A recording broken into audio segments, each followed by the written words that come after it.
Hi friends, நம்ம இன்றைக்கி சுவையான உருண்டை குழம்பு தான் செய்ய போகிறோம். எப்படி செய்யலான்னு பார்க்கலாம் வாங்க. அதுக்கு கடலைப்பருப்பு, அதுக்கு ஈக்குவலாக துவரம்பருப்பு ரெண்டையும் சேர்த்து ஒரு 2 மணி நேரம் ஊற வச்சுக்கோங்க.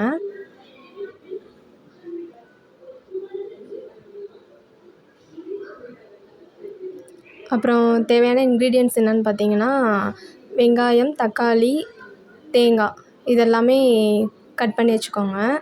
ஊற வச்ச துவரம்பருப்பையும் கடலைப்பருப்பையும் ஒரு மிக்சர் ஜாரில் மாற்றிக்கிட்டு அதோட சோம்பு ப்ளஸ் மிளகாய், காஞ்ச மிளகாய் 2மே சேர்த்து அரைச்சிக்கோங்க. ரொம்ப நைஸாக அரைச்சிடாமல் கொஞ்சம் கொரப்பாக அரைச்சிக்கிட்டா தான் இப்போ உருண்டை வந்து டேஸ்ட்டாக இருக்கும். அதை அரைச்சிட்டு ஒரு பாத்திரத்தில் மாற்றிக்கோங்க.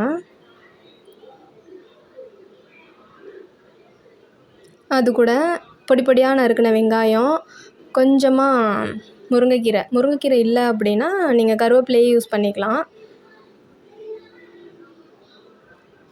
அப்புறம் தேங்காய் நீங்கள் எவ்வளோக்கு எவ்வளோ அதிகமாக போடுறீங்களோ அவ்வளோக்கு அவ்வளோ உருண்டை வந்து சாஃப்டாக வரும்.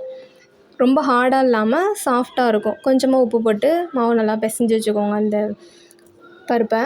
இப்போ கடாயில் எண்ணெயை ஊற்றிக்கோங்க. கருவடகம் நான் போட்டு தாளிச்சிருக்கேன். நீங்கள் இல்லைன்னா எப்பவும் போலயே கடுகு இல்லைன்னா ஜீரகம், இது கருவடகம் வந்து ஆப்ஷனல் தான். தாளிச்சிட்டு வெங்காயம் போட்டுக்கோங்க. வதக்கிட்டு கருவேப்பிலை போட்டு வதக்கிக்கோங்க.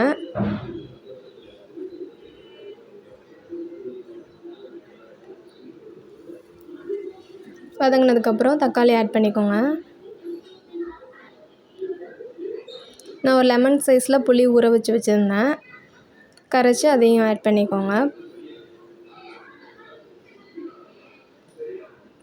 புளி தண்ணி நல்லா கொதித்ததுக்கப்புறம் மிளகாய்த்தூள் 2 ஸ்பூன் போட்டுக்கோங்க. மல்லித்தூள் ஒரு 2 ஸ்பூன் போட்டுக்கோங்க. நீங்கள் காரத்துக்கு ஏற்ப சேர்த்துக்கோங்க. உப்பு போட்டுக்கோங்க. உருண்டை பிடிச்சி வச்சுருந்தோம்ல, அந்த உருண்டையும் ஆட் பண்ணிக்கோங்க.